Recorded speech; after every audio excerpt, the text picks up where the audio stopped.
ओं नमो भगवते वासुदेवाय नमः। नमस्कार बंधुगण आपण माने को आम यूट्यूब चैनल को पुणी थे स्वागतम। केमिति अछंती बंधुगण आशा करुछु मु आपण माने समस्ते बहुत ही भलरे थिबे। आज मु आपण माने को कहिबा पई कि न जाउछि आगामी एही 2 दिन अर्थात फेब्रुआरी मासर 7 एवं 8 तारिखर दिन आपण मानक पई कि न की परि भाबरे साब्यस्त हेबो। आपण माने की परि भाबरे एही दिन को प्लानिंग मध्य करिवे किपरि भाबरे आपण मानकर एही दिन मान मध्य कटिबो केउ प्रकार भाबरे आपण मानकर स्थिति उत्पन्न मध्य हेबो केउ जिनिसरे आपण मानको फायदा मध्य हेबो केउ केउ जिनिसरे आपण मानको सावधानता अवलंबन करिबा पई गिना पड़िबो। आपण मानकर लव लाइन किपरि भाबरे रहइबो कैरियर किपरि भाबरे रहइबो बिजनेस एवं व्यापार मध्य किपरि भाबरे रहइबो आ सहित आपण मानक स्वास्थ्यर किछि महत्वपूर्ण इनफॉरमेशन मध्य मु आपण मानको देबी।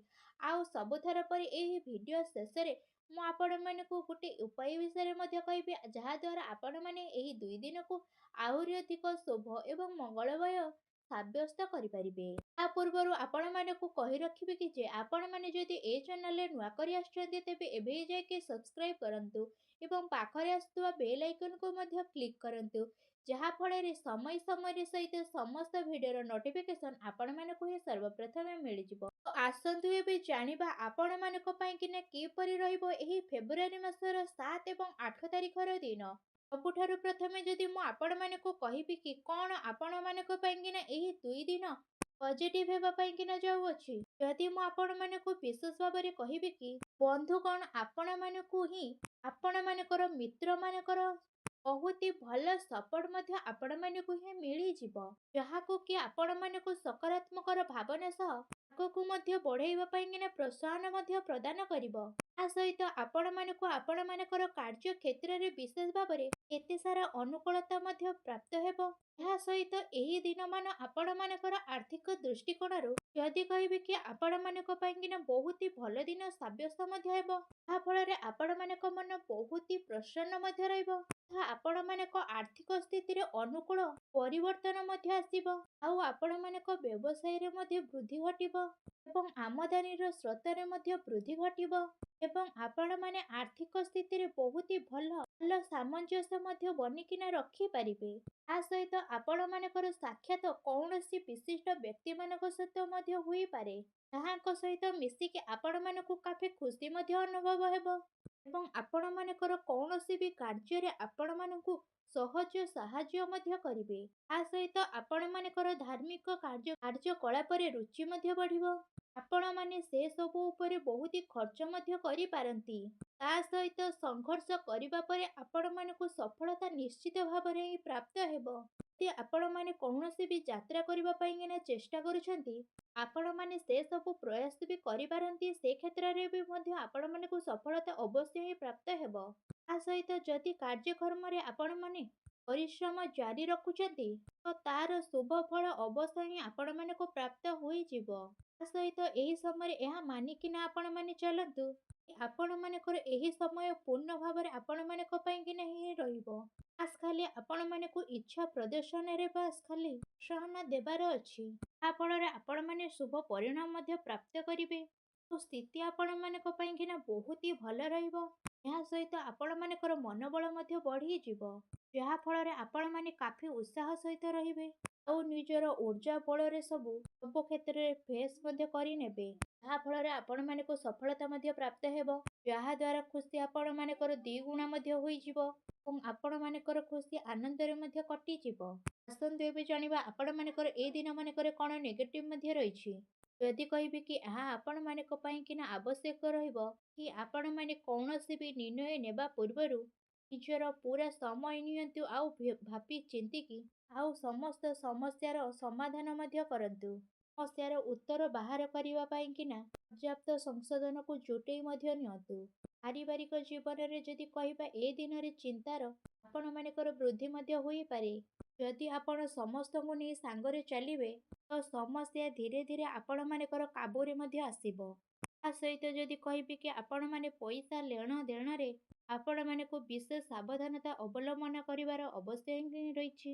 ତଥା କୌଣସି ବି ବ୍ୟକ୍ତିକୁ ଆପଣମାନଙ୍କର ପଇସା ଦେବା ଆପଣମାନଙ୍କ ପାଇଁକିନା ନୁକସାନ ମଧ୍ୟ ହୋଇପାରେ। ଏ ଦିନ ମାନସିକ ଅଶାନ୍ତି ଏବଂ ଚିନ୍ତାପୂର୍ଣ୍ଣ ସ୍ଥିତି ମଧ୍ୟ ଆପଣମାନଙ୍କର ଉତ୍ପନ୍ନ ହୋଇପାରେ। ସେଥିପାଇଁକିନା କୌଣସି ପ୍ରକାରର ଠୋସ୍ ନିର୍ଣ୍ଣୟ ନେବା ପୂର୍ବରୁ ଆପଣମାନେ କେତେଥର ଭାବି ଚିନ୍ତିକିନା ନିର୍ଣ୍ଣୟ ନେବା ପାଇଁକିନା ଚେଷ୍ଟା କରନ୍ତୁ। ଯାହାଫଳରେ ଏହା କାଫି ଫାଇଦାମାନ ବୋଲି ସାବ୍ୟସ୍ତ ମଧ୍ୟ ହେବ। ଏହା ସହିତ ଆପଣମାନେ କ୍ରୋଧ ଉପରେ ନିୟନ୍ତ୍ରଣ ମଧ୍ୟ ରଖନ୍ତୁ ଏବଂ ଆପଣମାନଙ୍କର ବାଣୀରେ ସଂଯମତା ରଖିବାର ଅତି ଆବଶ୍ୟକତା ମଧ୍ୟ ରହିଛି। ଅନ୍ୟଥା ଆପଣମାନଙ୍କର ବିବାଦ ସ୍ଥିତି ମଧ୍ୟ ବଢ଼ିପାରେ। ପାରିବାରିକ ସ୍ଥିତି ଆପଣମାନଙ୍କର ଅନୁକୂଳ ରହିବ, କିନ୍ତୁ ଧ୍ୟାନ ରଖିବାର ଅଛି କି ଆପଣମାନଙ୍କ କଥାରେ କାହାକୁ ବି ଆଘାତ ଯେମିତିକିନା ନ ଲାଗୁ। ତା ସହିତ ଆପଣମାନେ ଯଦି ପରିବାର ବର୍ଗଙ୍କୁ ଛାଡ଼ିକିନା କୌଣସି ବି ଦୂର ଜାଗାକୁ ଯାଉଛନ୍ତି, ଆପଣମାନେ ଯାଇ ବି ପାରନ୍ତି। ନିଜର ପ୍ରତିଟି ସ୍ଥିତିରେ ଆପଣମାନେ ସବୁବେଳେ ରେଡି ହୋଇକିନା ରୁହନ୍ତୁ। ଅନ୍ୟଥା ସ୍ଥିତି ଆପଣମାନଙ୍କ ହାତରୁ ମଧ୍ୟ ଯାଇପାରେ। ଆପଣମାନଙ୍କର ପରିବାର ସହିତ ଆପଣମାନଙ୍କର ଧନ ସମସ୍ୟାକୁ ମଧ୍ୟ ସୁଲଝେଇବା ପାଇଁକିନା ପଡ଼ିବ। ଓ ଆପଣମାନେ ସେମାନଙ୍କ ସହିତ ଅଧିକତରୁ ଅଧିକ ଯୋଗଦାନ ଦେବା ପାଇଁକିନା ପ୍ରସ୍ତୁତ ମଧ୍ୟ ହୋଇଯାଆନ୍ତୁ। ତା ସହିତ ବିଶେଷ ଭାବରେ ଯଦି କହିବି, ଉଚ୍ଚ ଶିକ୍ଷା ପାଇଁ ପ୍ରୟାସରତ ଏବେ ଟିକେ ପ୍ରୟାସ ରଖିବାର ଅତି ଆବଶ୍ୟକତା ମଧ୍ୟ ରହିଛି। ତଥା ଆପଣମାନଙ୍କୁ ଟିକେ ପ୍ରତୀକ୍ଷା ମଧ୍ୟ କରିବା ପାଇଁକିନା ପଡ଼ିବ। କାହିଁକିନା ଏବେ ଆପଣମାନଙ୍କୁ କିଛିଟା ଶୁଭ ଅବସର ମଧ୍ୟ ଦେଖା ଦେଉନାହିଁ। ଏହା ସହିତ ଆପଣମାନଙ୍କୁ କୌଣସି ବି ପ୍ରକାରର ହିମ୍ମତ ହାରିବାର ଆଦୌ ବି ନାହିଁ। କାହିଁକିନା ଏହା ମନେ ରଖନ୍ତୁ, ପରିଶ୍ରମ କେବେ ବି ବ୍ୟର୍ଥରେ ଯାଏ ନାହିଁ। ଆସନ୍ତୁ ଏବେ ଜାଣିବା ଆପଣମାନଙ୍କର ଏ ଦିନମାନଙ୍କରେ ଲଭ୍ ଲାଇନ୍ ସ୍ଥିତି ମଧ୍ୟ କିପରି ଭାବରେ ରହିବ। ଏ ଦିନରେ ଜୀବନସାଥୀଙ୍କର ହାତକୁ କେବେ ଛାଡ଼ନ୍ତୁ ନାହିଁ, କାହିଁକିନା ଏ ଦିନରେ ବହୁତ ସାରା ପ୍ରୋବ୍ଲେମ୍ ମଧ୍ୟ ଆପଣମାନଙ୍କୁ ଆସିପାରେ।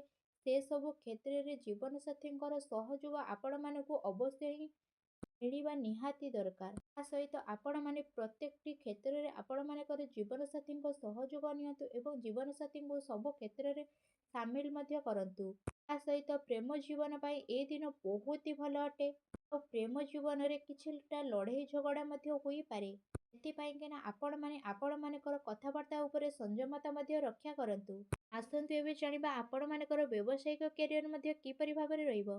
ଏ ଦିନରେ କାମର ବ୍ୟସ୍ତତା ବହୁତ ହି ଅଧିକ ରହିବ। ଆଉ ଏ ଦିନ ବହୁତ ହି ଦୌଡ଼ା ଦୌଡ଼ିରେ ମଧ୍ୟ ଆପଣମାନଙ୍କର କଟିବ। ଏବଂ ତା ସହିତ ବ୍ୟାପାର କ୍ଷେତ୍ରରେ ଯଦି କହିବି, ଆପଣମାନେ ଏ ଦିନ ମାନଙ୍କରେ କିଛିଟା ନୂତନ କାର୍ଯ୍ୟ କରିବା ପାଇଁକିନା ଚେଷ୍ଟା କରନ୍ତୁ। କାହିଁକିନା ଏହା କରିବା ଦ୍ୱାରା ଆପଣମାନଙ୍କର ବ୍ୟାପାରରେ ବହୁତ ହି ଭଲ ସଫଳତା ମଧ୍ୟ ପ୍ରାପ୍ତ ହେବ। ତା ସହିତ ଗ୍ରହ ଆପଣମାନଙ୍କର ଅନୁକୂଳ ଥିବାରୁ ଆପଣମାନଙ୍କର ବହୁତ ହି ଭଲ ଲାଭ ମଧ୍ୟ ପ୍ରାପ୍ତ ହେବ। ଏବଂ ଏ ଦିନରେ ଆପଣମାନଙ୍କର ଯେଉଁ ସବୁ ଅଟକିଥିବା ପ୍ରୋଜେକ୍ଟ ଆପଣମାନେ ଏ ଦିନରେ ସମୟ ପୂର୍ବରୁ ହିଁ ପୂରା କରିନେବେ। ଯାହାଫଳରେ ଆପଣମାନଙ୍କର କିଛିଟା ପ୍ରମୋସନ୍ ମଧ୍ୟ ହୋଇପାରେ। ଯାହାଫଳରେ ଆପଣମାନଙ୍କର ମନ ବହୁତ ହି ପ୍ରସନ୍ନ ମଧ୍ୟ ରହିବ। ଆସନ୍ତୁ ଏବେ ଜାଣିବା ଆପଣମାନଙ୍କର ଏଇ ଦିନମାନଙ୍କରେ ସ୍ୱାସ୍ଥ୍ୟ ମଧ୍ୟ କିପରି ଭାବରେ ରହିବ। ଏହି ଦିନରେ ଆପଣମାନଙ୍କୁ କିଛିଟା ଆଘାତ ମଧ୍ୟ ହୋଇପାରେ, କାହିଁକିନା ଆପଣମାନଙ୍କର କାର୍ଯ୍ୟରେ ବ୍ୟସ୍ତତା କାରଣରୁ ଆପଣମାନଙ୍କର କେଉଁ ଜାଗାରେ ଆଘାତ ଲାଗିକିନା ଆପଣମାନଙ୍କର କେଉଁଠି ଖଣ୍ଡିଆ ଖାବରା ମଧ୍ୟ ହୋଇପାରେ। ସେଥିପାଇଁକିନା ଆପଣମାନେ ଟିକେ ସାବଧାନତା ମଧ୍ୟ ରୁହନ୍ତୁ।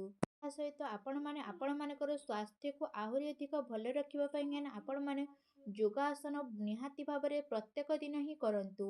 ଆଉ ଆପଣମାନେ ବହୁତ ହି ଭଲ ଭାବରେ ଆୟୁର୍ବେଦିକ ଜିନିଷର ସେବନ ମଧ୍ୟ କରନ୍ତୁ। ଆଉ ଆପଣମାନେ ସୁସ୍ଥ ମଧ୍ୟ ରୁହନ୍ତୁ ଏବଂ ଆପଣମାନେ ଦିନଚର୍ଯ୍ୟାକୁ ଆହୁରି ଭଲ ଭାବରେ ମାନନ୍ତୁ। ଆସନ୍ତୁ ଏବେ ଜାଣିବା ଆପଣମାନଙ୍କ ପାଇଁକିନା କ'ଣ ବିଶେଷ ଉପାୟ ମଧ୍ୟ ରହିଅଛି। ଆପଣମାନେ ଏ ଦିନମାନଙ୍କରେ ସ୍ନାନ ଆଦି ବିଶେଷ ଭାବରେ କରିସାରିଲା ପରେ କିଛି ହଳଦୀ ରଙ୍ଗର କପଡ଼ା ରଖନ୍ତୁ। ଆପଣମାନେ ମା ଲକ୍ଷ୍ମୀଙ୍କୁ କିଛି ହଳଦୀ ରଙ୍ଗର ବସ୍ତ୍ର ପିନ୍ଧାନ୍ତୁ ଏବଂ ତାଙ୍କୁ ପୂଜା ଆରାଧନା ମଧ୍ୟ କରନ୍ତୁ ଏବଂ ଛୋଟ ପିଲାମାନଙ୍କୁ ଲଡୁ ମଧ୍ୟ ଖାଇବାକୁ ଦିଅନ୍ତୁ। ଏପରି କରିବା ଦ୍ୱାରା ଆଗକୁ ଆସୁଥିବା ଟାଇମରେ ଆପଣମାନଙ୍କର ସମସ୍ତ ସମସ୍ୟା ମଧ୍ୟ ଖଣ୍ଡନ ହେବ ଏବଂ ଆପଣମାନେ ବହୁତ ହି ଭଲ ଭାବରେ ରହିବେ। ମା ଲକ୍ଷ୍ମୀ ଆପଣମାନଙ୍କର ଏ ଦିନକୁ ଆହୁରି ଅଧିକ ଶୁଭ ଏବଂ ମଙ୍ଗଳମୟ ଭରା କରିଦିଅନ୍ତୁ। ଆଶା କରୁଛି ଆଜିର ଏ ଭିଡ଼ିଓଟି ଆପଣମାନଙ୍କୁ ବହୁତ ମାତ୍ରାରେ ଭଲ ଲାଗିଥିବ। ଯଦି ଭଲ ଲାଗିଥାଏ ତେବେ କମେଣ୍ଟ ବକ୍ସରେ ଜୟ ମା ଲକ୍ଷ୍ମୀ ବୋଲି ଅବଶ୍ୟ ଲେଖନ୍ତୁ। ପୁଣି ଦେଖାହେବ ଏକ ନୂତନ ଭିଡ଼ିଓ ମାଧ୍ୟମରେ। ସେ ପର୍ଯ୍ୟନ୍ତ ବିଦାୟ ଦିଅନ୍ତୁ। ରହୁଛି, ଧନ୍ୟବାଦ।